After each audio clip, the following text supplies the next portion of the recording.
توحید ہستی ہیں ہم، واحد خدا ہمارا، ہم کافروں کے کافر، کافر خدا ہمارا۔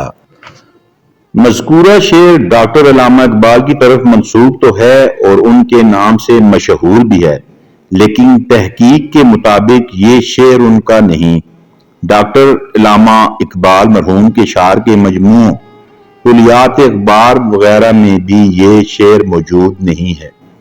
نیز بعض محققین نے ڈاکٹر اقبال مرحوم کی طرف اس کی نسبت کو رد کیا ہے، لہٰذا یہ بات ثابت ہوتی ہے کہ نہ تو یہ ڈاکٹر علامہ اقبال مرحوم نے اپنے کسی کلام کا حصہ بنایا اور نہ ہی کسی حوالے یا اقتباس سے اس کا ڈاکٹر اقبال مرحوم سے منسوب ہونا ثابت ہوتا ہے۔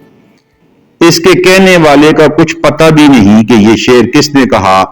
بظاہر کسی نے ڈاکٹر اقبال مرحوم کے اس شعر پر چین و عرب ہمارا، ہندوستان ہمارا، مسلم ہیں ہم، وطن ہے سارا جہاں ہمارا کے ردیف پر یہ شعر کہہ کر اس کو ڈاکٹر اقبال مرحوم کی طرف منسوب کر دیا ہے۔ بہرحال یہ شعر جس کا بھی ہو، اس کا صحیح مطلب در ذیل ہو سکتا ہے۔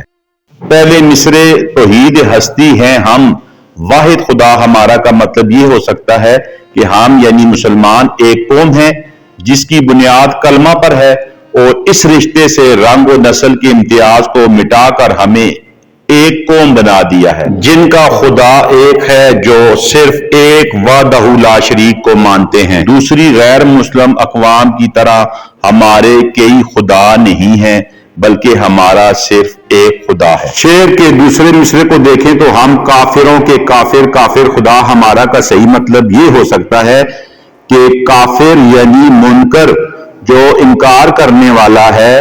مطلب یہ ہوگا کہ ہم اصلاحی کافروں یعنی توحید کا انکار کرنے والوں کے منکر ہیں، یعنی ہم ان کا انکار کرتے ہیں، یعنی ان کے افکار و نظریات کو ہم نہیں مانتے بلکہ اس کے ہم مخالف ہیں، اور ہمارا اللہ بھی ان کافروں کا منکر ہے، یعنی وہ بھی ان کو نہیں مانتا۔ ہمارا اللہ وحدہ لا شریک ہے، یعنی اللہ تعالیٰ بھی کافروں کے افکار و نظریات کے درست ہونے کا انکار کرتا ہے اور اس کی مخالفت کرتا ہے۔